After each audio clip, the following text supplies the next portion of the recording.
In 1978, a gang carried out the largest cash robbery in American history. The leader of this robbery operation was Jimmy Burke, one of the most famous and powerful mafia figures. Despite being extremely violent, this man was nicknamed Jimmy the Gent.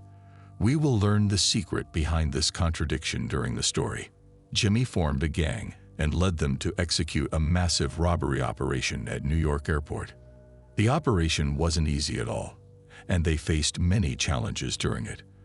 But their plan was meticulous, and the enormous loot they obtained exceeded all their expectations. Surprisingly, the events that happened after the robbery were even crazier than the robbery itself. This is one of the most powerful mafia stories, filled with action and unexpected plot twists. So follow along and enjoy. There's a famous movie called Goodfellas. I expect many of you to know it. Today we'll talk specifically about the same characters that appeared in the film. Of these three men, the first one, named Jimmy Burke, we'll call him the leader because he was the leader of the robbery operation. The second one, Tommy DeSimone, we'll call him the crazy one because he was a murderer. And the third, Henry Hill, we'll call him the striver because he was the one among them who struggled the most to build himself from nothing. We'll keep their nicknames in mind to remember and distinguish them because there are many characters in this story. The film Goodfellas that made these characters famous never went into the details of the robbery operation we're talking about in our story today. They didn't mention how it was executed or anything about it. They just mentioned it within the events, even though it was an important event. Although these three characters were close friends, only two of them participated in the robbery operation: Jimmy the leader and Tommy the crazy one. As for Henry the striver, he didn't participate with them, and we'll find out why. He will have an important role in their lives, so we need to mention him. Let's start our story with him. Henry, when he was just 13 years old, began to integrate into mafia communities, even though his father had no connection to the mafia. At first, he did simple jobs, like bringing them things from the market or parking their luxurious Cadillac cars. Essentially, working as a small servant for them in exchange for a modest salary. But he enjoyed this, enjoyed being close to the mafia men, enjoyed being among them because, from his perspective, they were living the best life. Everyone respected and feared them. They had money and wealth, and they lived an exciting life. So his ambition was to become like them. They were his role models. He didn't mind working as a small servant for them because he knew that in the mafia world, one has to progress gradually. Little by little, the tasks he performed would grow, and with time he would become a real man. So Henry would skip school behind his parents' backs and spend his entire day with the mafia men. He saw this as his true future. The person Henry admired most was their leader, Paul Vario. Paul Vario was the leader of the eastern area of New York City and one of the well-known mafia leaders whom everyone respected and feared. He was the most powerful man in this area. All the gangsters in this area worked under him and paid him taxes such as protection taxes. That's why they call it the Mafia. Organized crime with small gang members, then above them leaders, then above them bosses. And at the top is the big family boss in New York. There were 5 well-known mafia families: the Bonanno family, the Colombo family, the Gambino family, the Genovese family, and the Lucchese family. These 5 families, all of Italian origin, controlled the world of organized crime in New York. So the leader of this area, Paul Vario, whom we talked about, was considered at the rank of a captain in the Lucchese family. The captain rank is considered the 3rd rank in the family. Directly above it is the rank of underboss of the family. And after that, the big family boss. So young Henry saw Paul Vario as his role model and wanted to become a big person in the mafia world like him. He continued to interact with the mafia men until they began sending him on intimidation missions. He started committing violent or destructive acts with his own hands because this was an essential part of their work. With time, Henry began to get the things he aspired to: status and wealth, and people started to respect and fear him despite his young age. Even when he entered a bakery, for example, he didn't need to wait in line. The bakery owner would come to him personally. His mother, when returning from the market, people would carry her groceries and deliver them to her house out of respect. And besides all this, Henry, even though he was 13 or 14 years old at the time, was earning more money than his father and all the adults around him. Life began to flourish before him. During that period, Henry also met a man famous among the Mafia men, a man named Jimmy Burke. This is Jimmy the leader talked about at the beginning of the story. Jimmy had a significant position among the Mafia men, but at the same time, he didn't have a rank and wasn't an official member of the Lucchese family. Although his position among the Mafia men might equal that of a captain, Jimmy wasn't even a family member because his blood wasn't pure Italian. This was one of the main conditions for a person to become an official member of the family. Both his father and mother had to be of Italian descent. That's why the family members weren't very numerous. They were around 100 to 150 members, and the family's followers, who were like soldiers, could number in the thousands. So there's a difference between being a Mafia man who follows the family, just a soldier, and being an official member of it. So Jimmy Burke, despite having a significant position, and possibly even comparable to a captain, and could even lead operations and form teams within the family, couldn't be an official member of the family.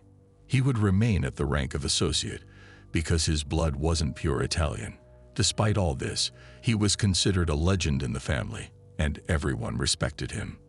He showed no mercy if he set his mind on a target. He would execute it despite everyone, and anyone who stood in his way would be eliminated. But despite this violent reputation, they nicknamed him Jimmy the Gent. So what's the reason behind this contradiction? The reason, simply, is that he used to tip money to everyone. The doorman who opened the door for him would get a $50 tip. He distributed money to everyone, so they nicknamed him Jimmy the Gent. But on the other side, he was one of the most murderous Mafia men. Imagine that. He carried out assassination operations for Mafia bosses since he was 16 years old. So over time, he earned respect and became an expert and professional in all operations: assassination, intimidation, kidnapping, whatever you want. But what Jimmy enjoyed most was robbery operations. He loved to steal. And this is what would later lead us to the big operation that is the focus of this story. Most of his robberies at that time were on cargo and transport trucks. He would steal all types of trucks: alcohol, transport trucks, cigarette trucks, fish trucks, and lobster trucks. Any valuable cargo transported by truck, he would steal it. Imagine that even the truck drivers who loved Jimmy would themselves tell him if they had good shipments for robbery in return. He would reward these drivers and give them their share of the loot. Even the police were in his pocket. He treated them as if they were his partners in the operation and gave them respectable prizes. Jimmy took Henry under his wing, and at the same time introduced him to a boy around his age named Tommy, and told them, "You two will work together. From today on, young Tommy is the same Tommy, the crazy one I told you about at the beginning of the story, and we'll know shortly why he deserved this title with full merit." These two, Henry and Tommy, would grow up together among the Mafia gangs and under the wing of one of its strongest men, Jimmy Burke. These three would become very close friends. The eastern area of New York, where their gang operated, also contained JFK Airport, one of the largest airports in America. This airport had a lot of traffic, and through it a huge number of goods and items were transported daily. So the airport was one of the most favored targets by the Mafia men. They didn't usually target the airport directly, but rather targeted the trucks that left it. These trucks were loaded with various goods, so the area boss, Paul Vario, had men, relatives and acquaintances working in all departments of the airport. These airport workers would inform the Mafia men about all the goods entering and leaving the airport. So the Mafia always knew if something valuable was leaving the airport. Whenever they needed money or loot, they would set their eyes on the airport tracks. And as we said, even the truck drivers themselves would cooperate with them. And if a driver refused to cooperate with them or tried to resist them, he would be executed. It was never in their interest to resist. So most of the Mafia's gains and loot in that period came from transport trucks. Add to that their other activities, which were all violent in nature. Since we're talking about Mafia violence, we must mention Tommy. 2 guns. Let me tell you why this man deserved his nickname. Tommy was portrayed in films and TV series as someone with a sharp temper who could suddenly, without any warning, turn into a very violent person if you treated him wrongly, or even if you said something wrong, but he didn't like. Even if you didn't mean it, he might suddenly snap and beat you violently or even open fire on you. By the way, they called him Tommy 2 Guns because he always carried 2 guns with him. They say that once a young man didn't serve him a drink at one of their meetings, and Tommy considered it an insult. After getting into an argument with the young man who raised his voice at him, Tommy suddenly got angry and opened fire, hitting him with a bullet in his leg. The young man then cursed at Tommy, who became even angrier this time, and shot him in the chest, killing him on the spot. This is how films and TV series portrayed Tommy's character. But you know what's strange? One of the Mafia men who is still alive today, who was close to Tommy and even participated with them in the robbery we're talking about, says that the way Tommy's character was portrayed was modest. He says that in reality, Tommy was much more violent than what was portrayed in the films. I mean, those of you who have seen the film will see how they portrayed Tommy as a murderer. But now his friend who lived with him in reality says that Tommy in reality was crazier, more violent, and more of a murderer than what was shown. Among the incidents we must mention about Tommy is that he had a problem with one of the Mafia men. This man's name was William Benfina, and he had been imprisoned for 6 years. When he got out of prison, they threw him a party to celebrate his release. This man named William was an official member of the Gambino family, one of the 5 Mafia families. So what happened is that this man had an old acquaintance with Tommy, knowing him since he was a young boy, and Tommy, in his youth, used to clean and polish the shoes of Mafia men. Normal, just like we saw Henry's story and how he worked like a servant. The same thing with Tommy. His beginnings were similar. He used to polish the shoes of Mafia men. So this man, William, when he saw Tommy, said to him, "What do you think about getting your box and polishing my shoes?" And he said this loudly in front of people. Tommy, of course, got upset and considered it an insult and got into an argument with him, and each of them started cursing the other. But Henry was able to calm Tommy down and prevented him from escalating things. But Tommy, at that moment, whispered in Henry's ear and told him, "I'm going to kill that bastard." Of course, killing an official member of one of the Mafia families is considered something very forbidden. No matter what your problem is, especially if you are just a follower like Tommy, this is considered one of the taboos and prohibitions in the Mafia among all families. But of course, Tommy was crazy. 2 weeks after this incident, Tommy ambushed William and took revenge on him. He beat him severely, and his friends Jimmy and Henry helped him with this. In fact, Jimmy and Henry themselves were surprised when Tommy ambushed William and attacked him. And because they were present, they had no choice but to help their friend. Now that they had attacked him, they had to finish their job. They had to kill him. There was no other option. So they kept beating him until he died. And then they wrapped him in tablecloths and threw his body in the trunk of the car and took him to a remote, isolated place to bury him. But on the way, they heard the sound of banging coming from the trunk of the car. And when they stopped and opened the trunk, they found the man was still alive and breathing with difficulty. So Tommy took out a knife he had and stabbed him several times until he made sure he was dead. And then they dug a grave for him in an isolated place, buried him, and left. So now we've taken a good look at the lives of these 3, Jimmy, Tommy, and Henry. And now we can get into the big robberies they carried out. The first big robbery they carried out was in 1967. This time the robbery was from inside the airport itself. It wasn't just robbing a truck leaving the airport. The beginning of this robbery was through information given to them by Robert. Robert met with Henry and Jimmy and told them that there was a big prize coming to the warehouse of Air France. He told them that there was a large amount of cash that would arrive at the company's warehouse at the airport.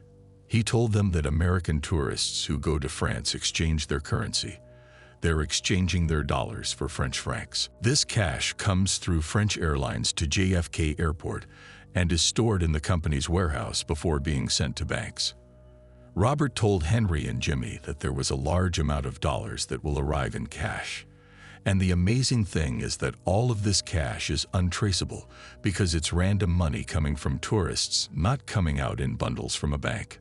So no one can track their serial numbers. Robert, who brought them this idea, knew about it because he worked in the airport warehouses, specifically in the warehouse belonging to the French Airlines. And he knew that these funds are usually stored in a special room. It was forbidden for anyone to enter it. And the only person who had the key to this room was the night guard. So usually this money comes by plane, and at night the guard opens the special room, and the money is stored in the room until the morning of the next day.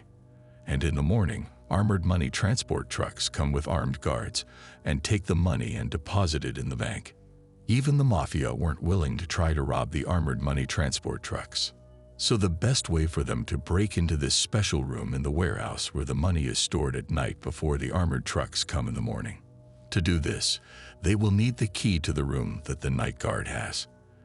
At first, they thought they would enter the warehouse with their guns and take the key by force from the guard and steal the money. But the problem was that they weren't 100% sure when the money would be in the room. So if they entered the warehouse with their guns and took the key by force from the guard and the money wasn't there, the operation would fail, and surely the company would take precautions and wouldn't allow them a second chance. So the second idea was to steal the key from the guard without him knowing, make a copy of it, and return it before he notices.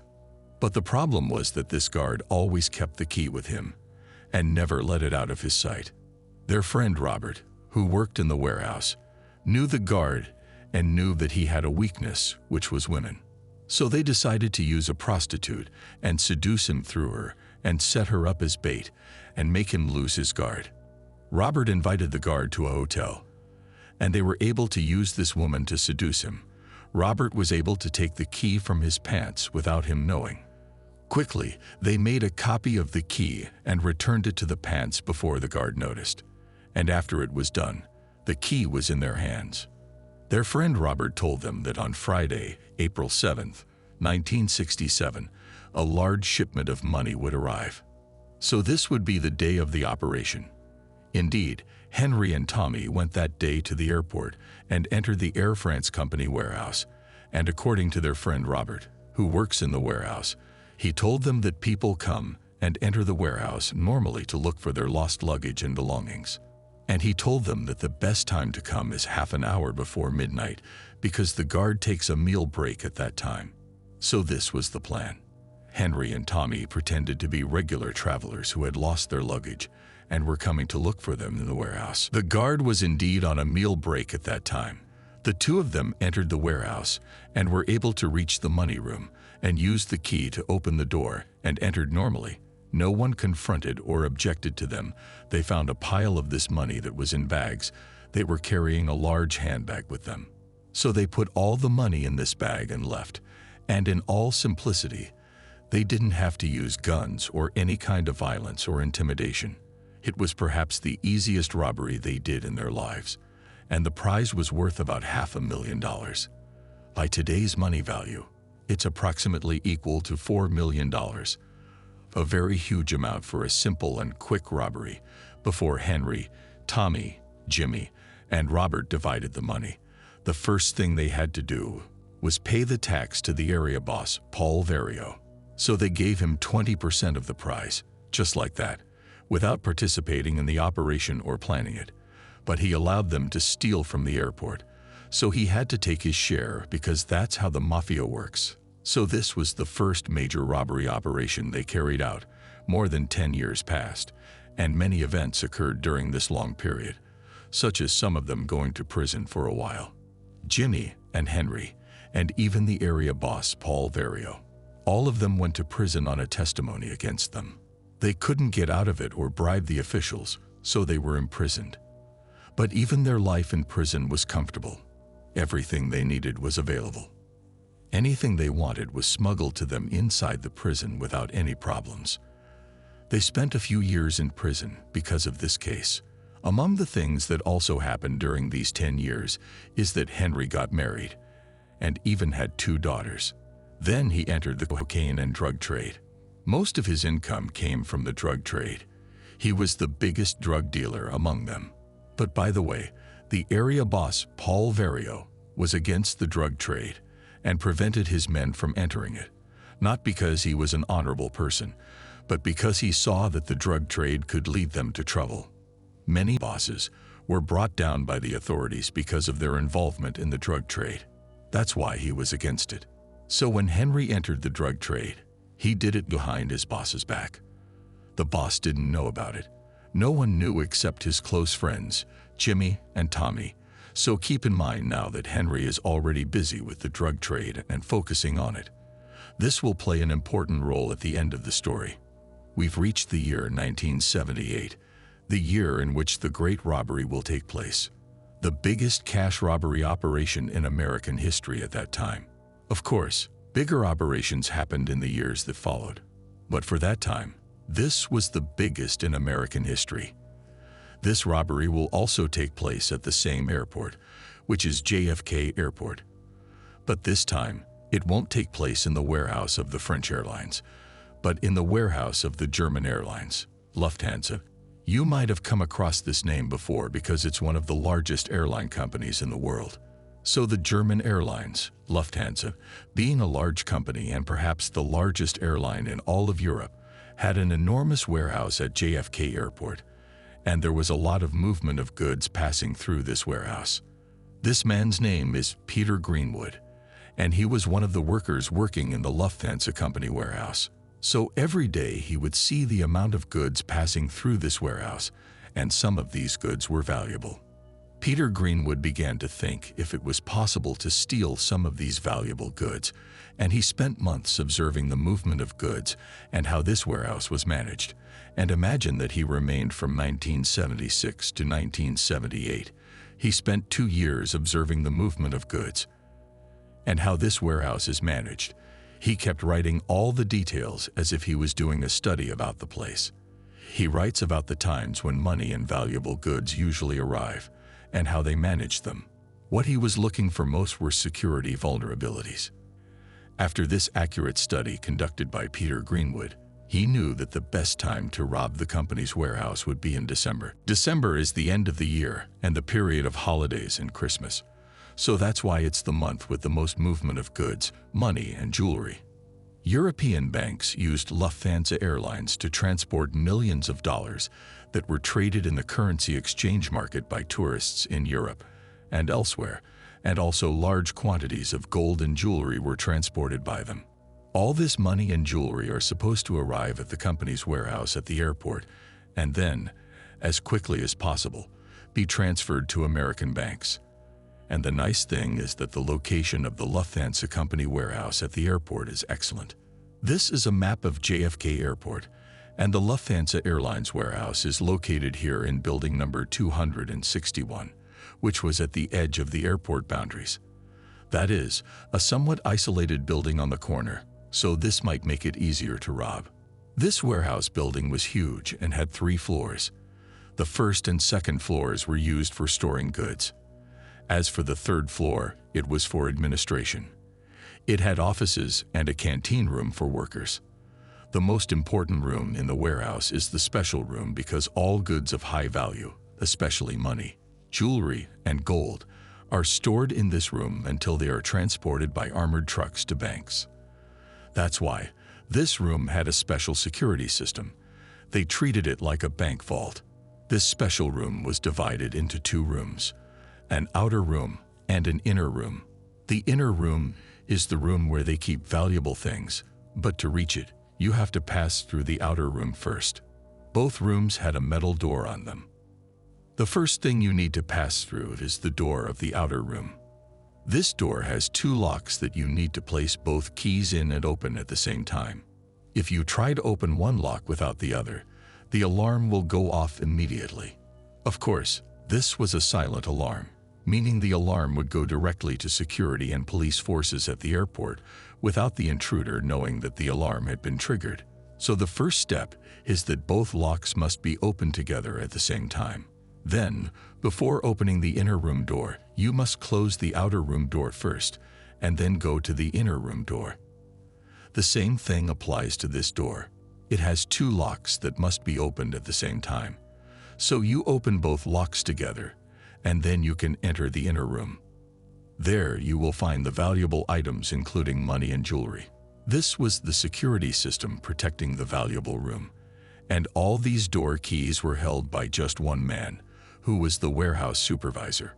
Now our friend Peter Greenwood, who had been studying the warehouse and security system for 2 years, saw that the challenge would be significant. It was impossible for him to rob the warehouse alone. The biggest obstacle would be his fellow workers who worked there. If he tried to rob the warehouse during the night shift, there would typically be 7 workers on duty plus the warehouse supervisor. So how could he subdue all 8 of them? This alone would be an almost impossible task, so he decided to bring in a second person for his operation. This person was named Louis Werner and was his colleague at work, one of the warehouse workers. Peter talked to Louis and opened up about the robbery topic, telling him that he had been thinking about a plan to rob the warehouse for 2 years. So these two sat together and began to research the details of the plan and think about how they could execute it. They had detailed plans of the warehouse building, knowing all exits, entrances, floors, offices, and rooms. They also had the workers' schedules, the schedule of goods arrivals, and all the details anyone would need to break into this place. But even with the 2 of them, it was still not enough. They couldn't subdue 7 workers plus the supervisor by themselves. This plan needed a team to execute it, and the 2 colleagues began to argue about their next step, and disagreements arose between them. In the end, Louis Werner decided to move behind his friend's back. Peter had decided to take this robbery plan and all its details to the Mafia. Louis Werner had a gambling addiction, and over time, he had accumulated debts because of this. Debts amounting to thousands of dollars that he couldn't pay. These debts were to the Mafia, and they were threatening that this was his final warning. Either pay what he owed, or the consequences would be severe. So to save himself, Louis decided to take this plan that his friend Peter had been developing for 2 full years and give it on a silver platter to the Mafia. His idea was that he would give them the plan. They would execute it, and they would forgive his debts. At the same time, they would surely give him a share, even if small, of the spoils, because he always heard that the Mafia were generous with people who helped them in their robberies. And indeed, Louis, through his gambling contacts, got this plan to the Mafia. Eventually, this plan reached the big boss, Jimmy Burke, who would be the leader of this operation. As we said, although Jimmy was considered merely a follower in the Lucchese family, he could take a group of Mafia men and form a team from them. This was something normally only official members and leaders of the Mafia could do.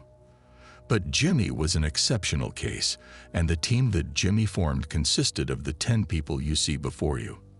Of course, we know Jimmy, who is the leader of the operation, and we know Crazy Tommy. But this list is missing their friend Henry. The reason is that Henry, in fact, did not participate with them in the operation. It's not entirely clear why, but most likely because he was busy and focused on the drug trade. This man's name is Joe Buddha, and he was one of Jimmy's close men. He sent him to meet with Louis, the warehouse worker who brought them the plan, to make sure the matter was serious and to ensure that this story wasn't a scam or a trap or something of that sort. At the same time, he was to take from him all the details of the plan and information about the warehouse. He went to Louis and met with him. The Mafia's approach is always violent, so Joe Buddha treated Louis with violence and threatened him that if his plan or this information turned out to be wrong, he would face punishment. Lewis knew that dealing with the Mafia would be difficult and risky. But because of the gambling debts he owed, he had no choice but to take this risk. Lewis gave Joe the entire plan and gave him the warehouse blueprints, and gave him the names of the workers and their number in the night shift, and gave him all the security procedures and how the valuable room was protected, gave him everything. At the same time, he couldn't dictate any conditions, meaning he couldn't say, for example, "I want 10% of the spoils." No, he just gave him all the information in the hope that the Mafia would be generous with him after they executed the operation. All of this happened behind the back of his friend, Peter Greenwood, who was actually the original idea man and the one who gathered most of the information and organized it. He didn't even know that Lewis had betrayed him and gone to the Mafia without his knowledge. Anyway, after Joe Buddha got all the details of the plan and the information, he went and gave everything to Jimmy, and Jimmy met with the rest of the team members. They began to discuss the details of executing the operation and what things they would need. Theoretically, the plan was simple.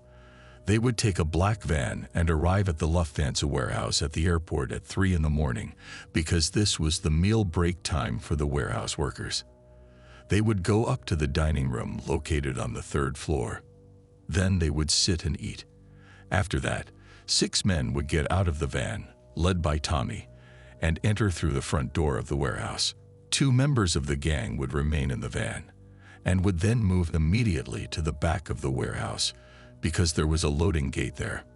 This gate is like a garage door that trucks and cars enter through.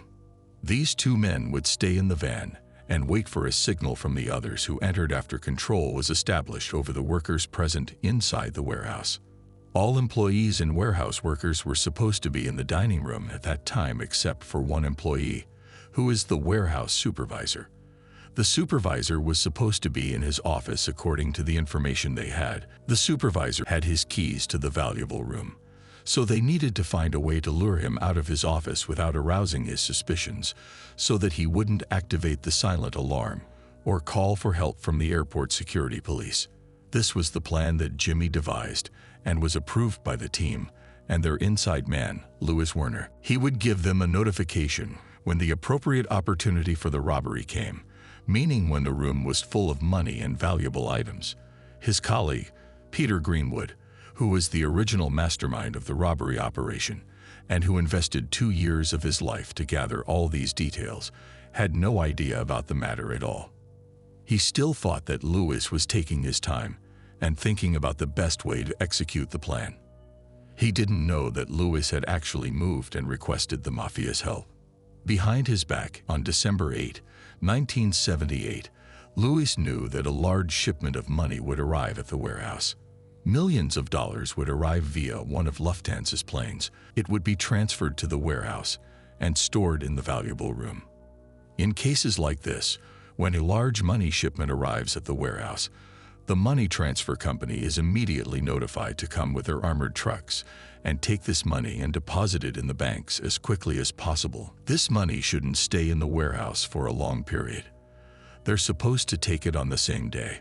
So this large money shipment arrived on December 8, 1978, which was a Friday, meaning if the money transfer company didn't take the money today, this money would stay in the warehouse for 2 additional days because it would be the weekend.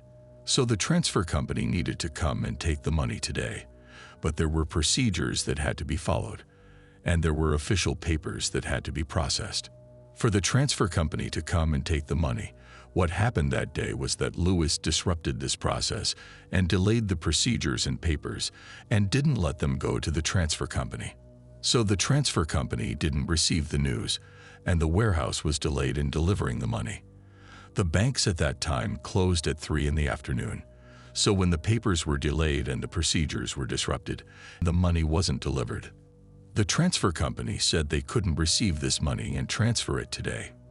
Because the banks had closed, Lewis's plan to delay the delivery succeeded, and now all these millions would spend the weekend in the warehouse in the valuable room. This was the key to the entire operation. This is what would enable them to execute their operation. Lewis immediately informed the Mafia about the matter And when Jimmy received the news, he immediately began to prepare the team to move quickly. Everything was ready except for one thing, which was the van. They couldn't use a car registered in their names, so they had to find a suitable van and steal it. They needed a van that could carry 8 to 10 people, and it was better if it was black so that it would be difficult to see at night. Finding this car was a challenge and delayed them a lot. Imagine they spent 2 days looking for a suitable van, but finally they found the right car at the last moment and stole it. Now they had to execute the operation at dawn on December 11, 1978. The team. They met 2 hours before execution to review the plan for the last time. Each member of the team prepared himself and his tools. They checked the guns, restraints, masks, and everything they had, and when they knew that everything was ready, it was time to move. 8 members of the gang got into the van, and their leader was among them. Crazy Tommy was the one leading the operation on the ground. As for Jimmy and the 10th member of the gang, they rode in a regular car. This regular car's purpose was to provide support in case of an emergency.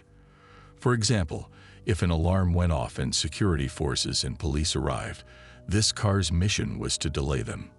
They could, for instance, crash into police cars and cause accidents to give their companions a better chance to escape before the police support vehicle arrived.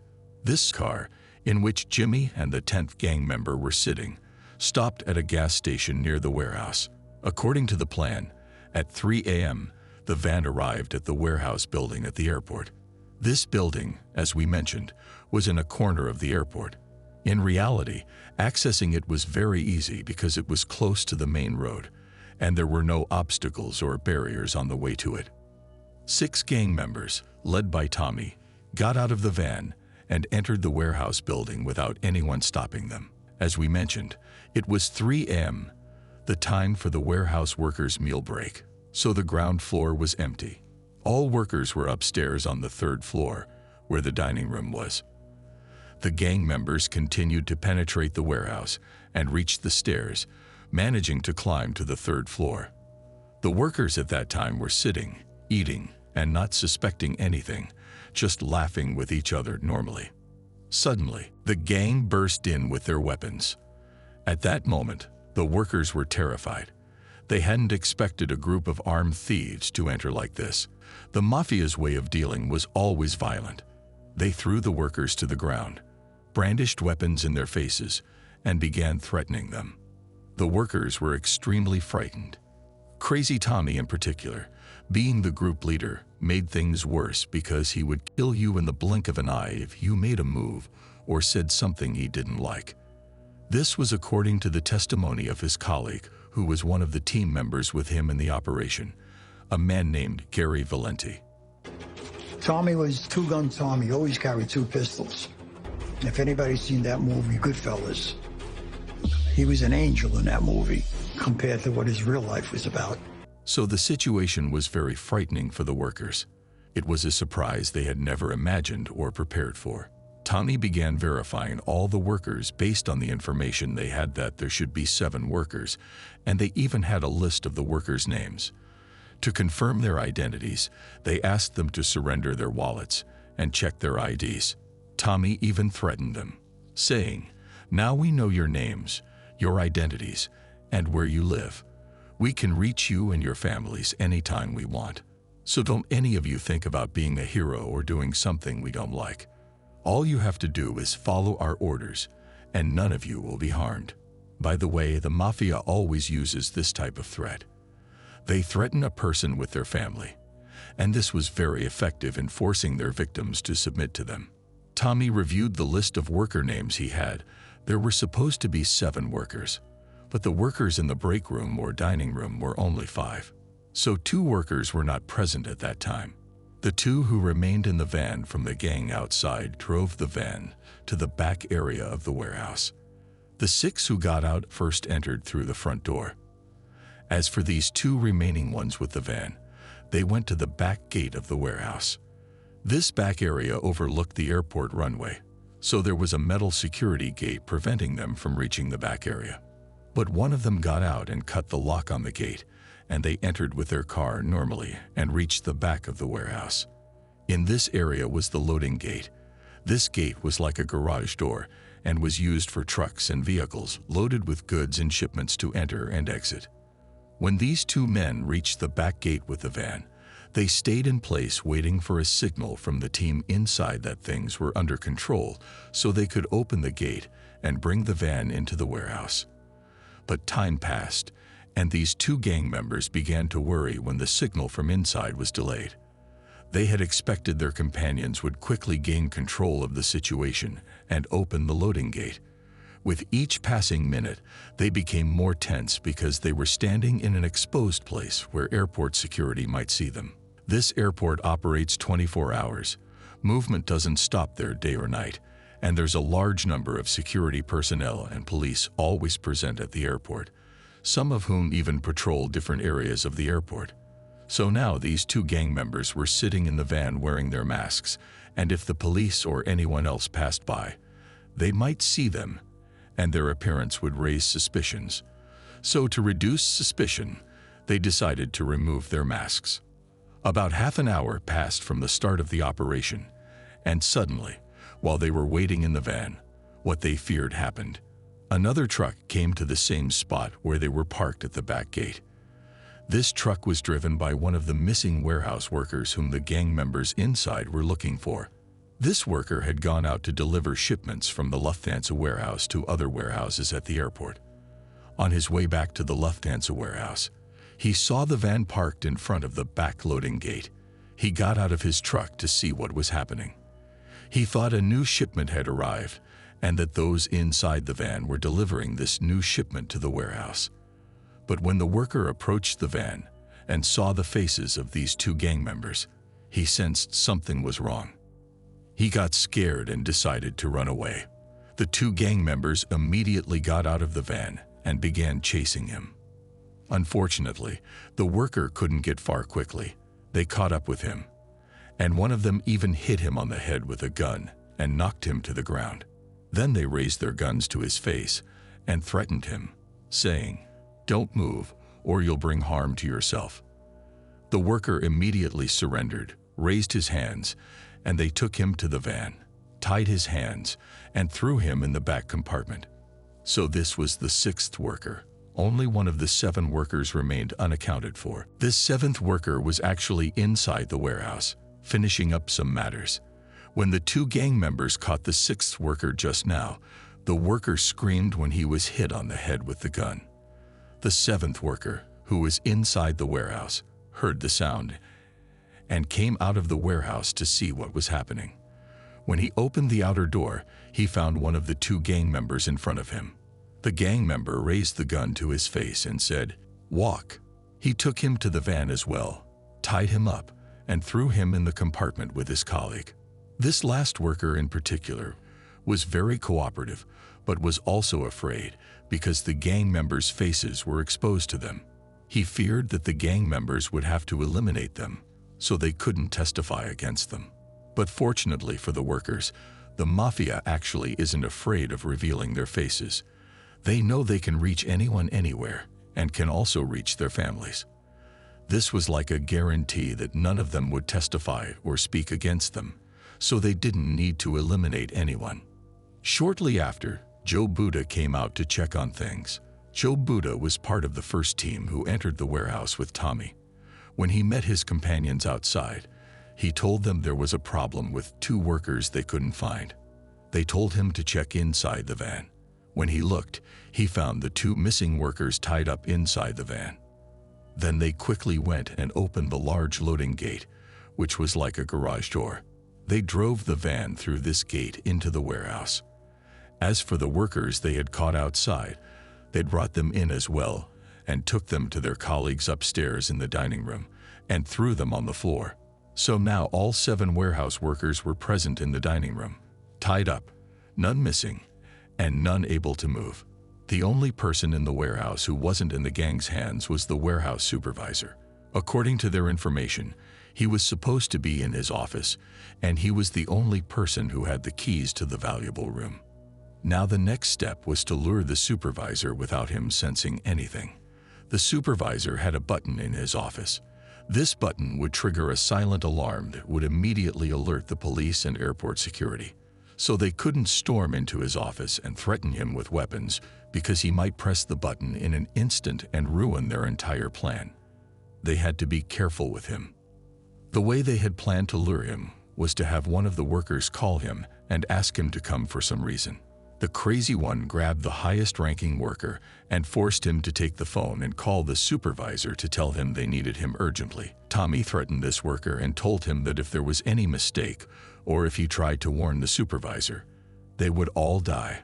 So the worker had no choice but to try to convince the supervisor in any way because his life and the lives of his colleagues were at stake. The supervisor, on the other side in his office, answered the phone. At first, he wasn't convinced that there was an emergency requiring him to come, so the worker had to try to be more convincing. He told the supervisor that they had received a call from the parent company in Germany and that they needed his presence immediately. He kept insisting that the supervisor had to come. The supervisor said, "Okay, I'll come," and got up from his chair, left his office, and headed towards them. When he arrived, of course, he was surprised by a gun raised to his face. And with that, the gang was able to tighten their grip on the supervisor. They immediately took the supervisor and the keys to the valuable room with him. As we said before, this room had special protection. The valuable room is actually divided into two rooms, an outer room and an inner room, and each room has a door. You have to pass through the outer room to reach the inner room, and all the money and valuable items are in the inner room. Each of the two doors has two locks, and both locks must be opened at the same time with the two keys to prevent the silent alarm from being triggered. After that, the outer room door must be closed before opening the inner room door. If you open the inner room door while the outer room door is still open, the alarm will go off. Of course, the gang knew all this information from Lewis, but the supervisor didn't know that a warehouse worker was cooperating with them and had given them all the security information. At that moment, he thought about trying to activate the alarm, meaning he would insert one key and try to open the lock. At that moment, the silent alarm would immediately go off and reach the airport security police. Tawny, of course, was holding the gun to the supervisor's head the whole time and shouting at him to move. The supervisor was literally shaking and thinking about whether he should try to be a hero and activate the alarm or cooperate with the gang. The supervisor began to move his hand towards the lock as if he wanted to insert just one key. At this point, Tommy hit him hard with the gun and started shouting at him, saying, "We know that the lock is connected to the alarm system, so don't think about doing anything stupid. Otherwise, this will be the last day of your life and all your workers' lives." At this point, the supervisor realized that this gang had planned and knew all the details of the warehouse and all these security details, so he dismissed any idea of trying to activate the alarm or do something the gang wouldn't like. He inserted the two keys into the two locks and opened them together at the same time. After they entered the outer room, they closed the first door behind them. Then they opened the inner room door where the loot was, and with that, the gang reached their goal. The surprise was that the room contained money and quantities of jewelry and gold much more than they had expected. They had expected around $1 to $2 million, but from the first glance, they knew that the loot in front of them was much larger. They quickly moved to loot everything valuable in the room. Their joy was sky high. They couldn't believe the amount of wealth they had stumbled upon. They began to transfer all these boxes outside.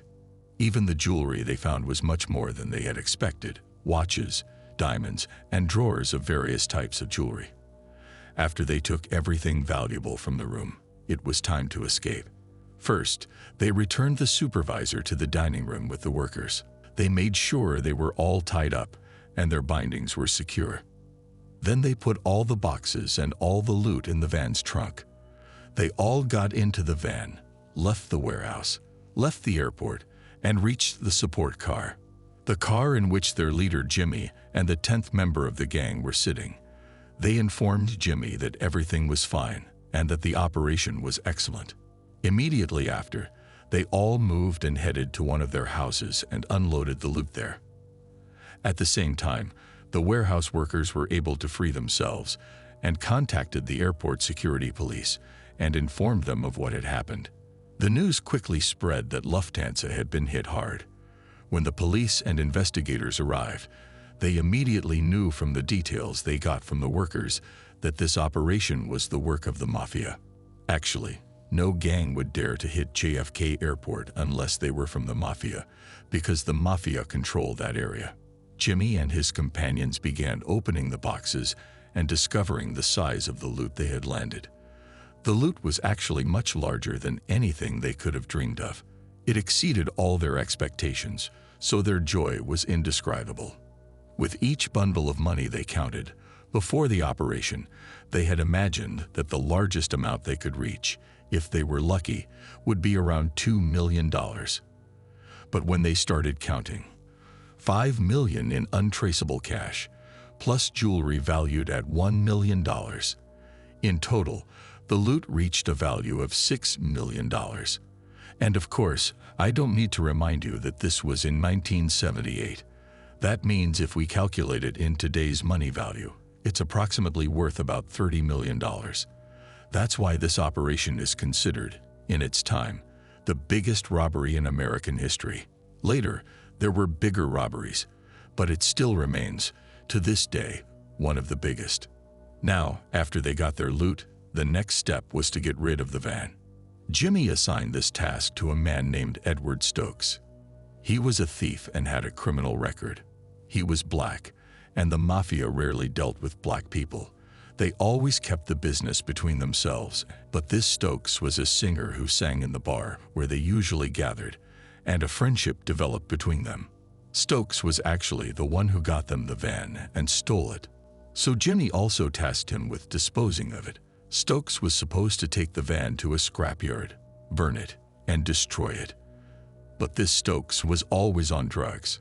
So when he took the van, instead of going to dispose of it right away, he parked it on the street in a no parking zone, and he went to his girlfriend's apartment. He stayed there using marijuana and drugs with her for 2 days while the van remained parked on the street. Eventually, the police found the van. First, it caught their attention because it was parked in a prohibited area. Then, when they searched the van's license plate, they learned it was a stolen vehicle that had been reported. When they searched it, they found papers and documents belonging to Lufthansa inside, so the police immediately linked this van to the robbery. The news of the police finding the van spread quickly and reached Jimmy. Jimmy immediately decided to eliminate Stokes when he learned that he had caused them big trouble, especially since the police and FBI were circling around them. They knew that the Mafia was behind this operation and were looking for anything to catch them on. It was just a matter of time before the police would reach Stokes, and Stokes was a drug addict, so it wouldn't take much effort to make him talk. So Jimmy ordered Crazy Tommy to go to Stokes and eliminate him. Indeed, Tommy went to Stokes' apartment and knocked on his door normally. After all, he was his friend, and sat talking and chatting with him. When Stokes turned his back, Tommy put the gun to his head, fired, and killed him on the spot. The police were able to link the van to Stokes after a few days because there were people who said they saw him driving it. But when the police went to his apartment, they found him dead. So they knew that most likely the Mafia had eliminated him. But this was just the beginning. The FBI investigations continued, and they learned that the gang had a man on the inside. After investigating and searching for several weeks, they finally decided to reach Louis Werner, the warehouse worker who had cooperated with the Mafia and was their man on the inside. The FBI knew that Louis was a gambler and that he had debts to the Mafia. When they first interrogated him, he refused to talk, but after pressure, he mentioned the name of Joe Buddha, the man from the gang who had been communicating with him. News of the investigation was reaching Jimmy promptly because there were corrupt police officers in his pocket. So he learned about Louis's arrest and the investigation with him. And the only person who connected them, as Mafia, to Louis was Joe Buddha. He was the only one who communicated with him directly. Jimmy simply decided to eliminate him, even though he was his friend. When the FBI began searching for Joe Buddha, they found him killed in his car, along with his wife. Jimmy was violent and a murderer, not crazy like Tommy, meaning he wouldn't suddenly kill you for trivial reasons, but he easily resorted to violence and murder if he needed to, and if it was in his interest. And imagine that the matter didn't stop there. Here, Jimmy was upset with almost all the gang members, because he was always telling them not to spend money or show off. Suddenly they had wealth, especially since the police and FBI were circling around them, so he didn't want them to raise more suspicions. But the gang members didn't comply with his words, and some bought expensive things, some bought watches and jewelry, and some bought new cars and fur coats and clothes worth thousands of dollars for their wives. When he would see them after they bought these things and items, he would yell at them and curse them and wonder how they could violate his instructions like this. And they would just say sorry and that they had taken precautions and hadn't bought in public, making various excuses. In the end, Jimmy had reached his limit and decided to get rid of almost all of them and started killing them one after another. One was found killed in his car, another was found killed with his body thrown in the trash, and literally one of them was found hanging in a frozen meat truck. So Jimmy the murderer killed most of his gang members. Tommy, of course, was his close friend, and he definitely didn't want to get rid of him.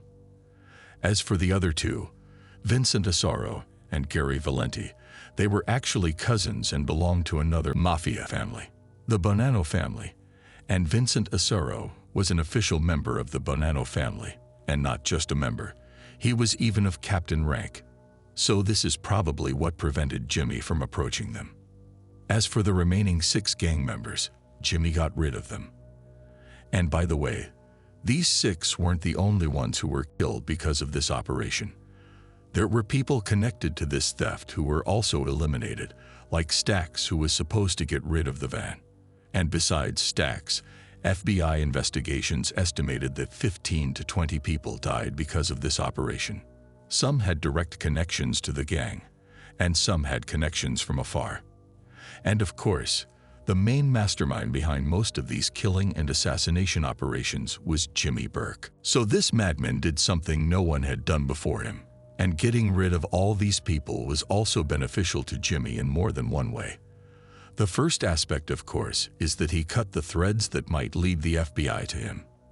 And from the second aspect, his share of the loot became larger. Most of the $6 million that was stolen became his property. The only ones who took their full share were Tommy and the cousins Vincent Asaro and Gary Valenti. Vincent Asaro, as we said, was a captain-ranking member in the Bonanno family and was a strong and well-known Mafia man. As for his cousin, he was merely a follower of the family and wasn't a member. In 2014, which is 36 years after this theft operation, Vincent Asaro was arrested on charges related to the operation. Imagine 36 years after the operation. As you can see, he became an old man. His cousin Gary Valenti, who also became an old man, decided to testify against him in court. This Gary Valenti is the same one who started appearing in interviews and documentaries talking about the theft and its details. The strange thing is that Vincent Asaro was acquitted of the charges at the end of the trial. I don't know if they didn't find enough evidence against him or exactly what happened. But in the end, in 2017, he was tried on other charges, and he was found guilty and sentenced to 8 years in prison. And finally, he died in 2023 at the age of 88. As for his cousin who testified against him, Gary Valenti, it seems that he is the only one of the gang members who is still alive today. Tommy Two Guns.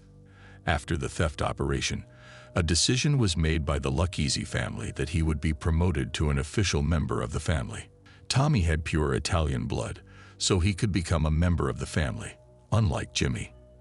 And of course, promotion to a family member is considered the greatest honor in the life of a Mafia man.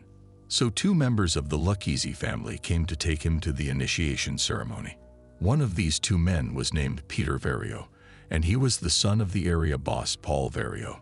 So these two took Tommy to an unknown location on the premise that he would be initiated as a member of the family. But it seems they ambushed him and shot him and killed him. And the reason was most likely because Tommy had killed William Benfina. If you remember, this is the man who had a problem with Tommy and got into an argument with him. And then Tommy surprised him and killed him in the end and buried him with the help of Jimmy and Henry. Although this issue had been years ago, that man was a member of a Mafia family, specifically the Gambino family. And we said that family members are supposed to be untouchable. They have immunity. And this man who was killed was also one of John Gotti's close men. John Gotti was the head of the Gambino family and one of the most powerful Mafia bosses ever. So it appears that the Gambino family received information that Tommy was behind the killing of their man. How did they get this information? This is Henry and his wife, whose name is Karen. Henry, during his life, was imprisoned several times, and during one of his imprisonments, his wife cheated on him with their boss, Paul Vario. She had a secret relationship with him while Henry was in prison. Henry, by the way, was himself a cheater. He had more than one mistress and was always cheating on his wife. So maybe this was her revenge against him. The important thing is that during this same period, Tommy tried to assault Karen even though she was his friend's wife. She was also the mistress of their boss, Paul Vario. So Paul Vario, who was having a secret relationship with Karen, got angry when he found out about the issue, but he couldn't punish Tommy directly for something like this, or else his secret relationship with Henry's wife would be revealed. So in order to take revenge on Tommy, he leaked information to the Gambino family that Tommy was the one who killed their man, William Benfina. So the Gambino family asked the Lucchese family to kill Tommy because of their man. So the leadership of the Lucchese family assigned the task to Paul Vario, because he was the area boss, and he was Tommy's boss. So Paul Vario assigned his son to kill Tommy, and this killing operation was completely legitimate in Mafia law. Tommy killed a member of a family, so he had to be punished. So Paul Vario took revenge on Tommy in a very malicious way. As for Henry, as we said, he was focused on drug trafficking. He was even using drugs himself and became addicted. With the days, his matters began to deteriorate. His wife herself started using and becoming addicted with him. His family and social situation became worse. Even his financial situation was difficult. And on top of all this, he became suspicious and tense all the time. He was suspicious of everyone around him. He suspected that the police were following him and watching him. When he would see a helicopter in the sky above him, he would immediately assume it was following him. And his drug use made things worse, especially since he was doing all this behind the back of the Lucchese family. I told you before that the area boss Paul Vario was against drug trafficking and prevented his men from getting involved in it because he knew it could lead them to disaster in the end. In 1980, the police raided Henry's house. His suspicions were justified, and they had been watching him for a while. When they knew that he was storing large amounts of drugs in his house, they decided to raid him. When they entered the house, his wife tried to throw as much as possible in the toilet and get rid of it. But after searching the entire house, the police were actually able to find small amounts of drugs and cocaine. And these small amounts were enough to arrest Henry. Now he was imprisoned and couldn't get out except on bail. The bigger problem was that the news of his arrest on drug trafficking charges would spread. Certainly, the news would reach the boss, Paul Vario, who had completely forbidden them from getting involved in drug trafficking. So now the boss might punish him while he's in prison. He might even send men to kill him inside prison, because Paul Vario doesn't want to be involved in any charges related to drugs. So Henry asked his wife to arrange the bail amount and get him out of jail by any means. He was afraid for his life. But unfortunately, their financial situation was bad during that period. So the wife had to go to Jimmy and ask for his help. And Jimmy helped her and gave her the bail amount to get Henry out. But Jimmy had something else in mind. Henry got out of jail, but the situation was bad. He was afraid of everything around him. He was even afraid of Jimmy because Jimmy was helping him and sometimes participated with him in drug trafficking. And if the boss Paul Vario found out this information, he might kill Jimmy before Henry. Even Jimmy, in order to preempt the issue, might try to protect himself by killing Henry. And Henry knew Jimmy's nature. Jimmy is a murderer ready to kill even the closest people to him so that nothing happens to him. After a short period, Jimmy contacted Henry and asked to meet him in one of the warehouses, an isolated warehouse belonging to the Mafia. Here, Henry's heart sank, and he knew there was something about the matter. So he said to Jimmy, "It's difficult for me to come there. What do you think about meeting at this restaurant?" There was a restaurant they always sat in. So Henry, of course, suggested the restaurant because it was a public place. If Jimmy was planning something, it would be impossible for him to do it in front of all the people in the restaurant. But Jimmy didn't object and said, "Okay, I'll meet you at the restaurant." And indeed, the friends met at the restaurant and sat together. Jimmy opened up to Henry and said, "I know your situation is difficult now, and I also know your financial situation is bad. But don't worry, we're all one family and we'll always stand with each other. When one of us falls, the others pick him up." Jimmy kept talking about the principles of friendship, brotherhood, and family. Henry felt as if Jimmy was testing him, whether he intended to inform on them or not. And he also noticed that Jimmy's movements were a bit strange. Even the food in front of him, he wasn't eating it. And when he spoke, his body movements were exaggerated. So Henry felt that Jimmy was hiding something from him. And then Jimmy continued his speech, told him that there was a man in Florida causing danger to them. He might turn into an informant. So he said, "I want you and Anthony to go to this man and get rid of him." Anthony was another man from their group. So now Jimmy wants Henry to go with this Anthony to Florida to get rid of this man. He also told him that he would get a respectable amount from this operation, meaning it wouldn't be a free operation. Henry was surprised because Jimmy had never in his life asked him to carry out a killing operation. So why is he asking him to do this now? And Henry knew at that moment without a doubt that if he went to Florida with this Anthony, he wouldn't return. This was indeed an assassination operation, but it was an operation to assassinate him. He knew Jimmy's nature, a murderer ready to kill the closest people to him. If this was in his interest, he would smile and laugh in your face, while behind your back he's planning how to kill you. So Henry pretended to agree and said that he would prepare himself to go to Florida with Anthony after this meeting. Henry knew that he had only one way to save himself. He would turn into the person they were afraid would become. He would become an informant. There was no other way to survive. So Henry and his wife met with the FBI, and Henry offered to become an informant. They welcomed this immediately. For them, this was a valuable catch, a big catch. In return, Henry would get immunity from all his crimes and would be entered into the witness protection program. They would change his name and identity, him and his family, and move them to a secret place far away where no one would know them. The Mafia couldn't reach them. And indeed, Henry confessed and told everything. And because of his confessions, more than 50 people from the Mafia were arrested, the most important of whom were the boss Paul Vario, and after him Jimmy Burke. Henry brought them all down. The boss Paul Vario was initially sentenced to 4 years in prison on the background of one of the cases. But then, while serving his sentence, he was convicted in another case with the help of Henry's testimony, and they added 10 more years to his sentence. There were even more cases in which he could be convicted and increase his sentence further. But in the end, he died in prison due to lung cancer in 1988 at the age of 73.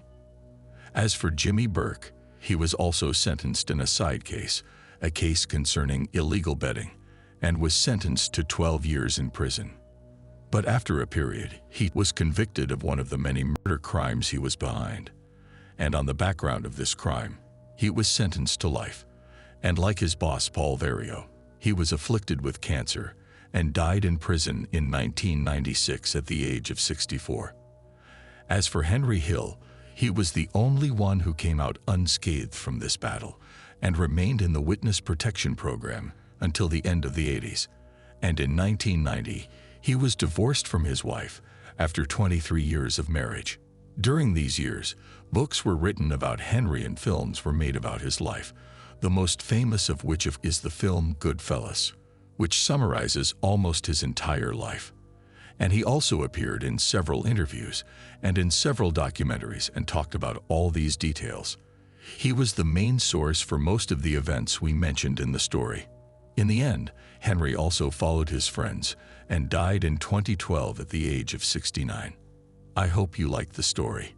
And if you like Mafia stories like this, we can make more stories about them in the future. If you like this story, of course, don't forget to like and subscribe to the channel and activate the bell button. And these are also enjoyable stories you can watch. Thank you for following. I'll see you in the next video, and goodbye.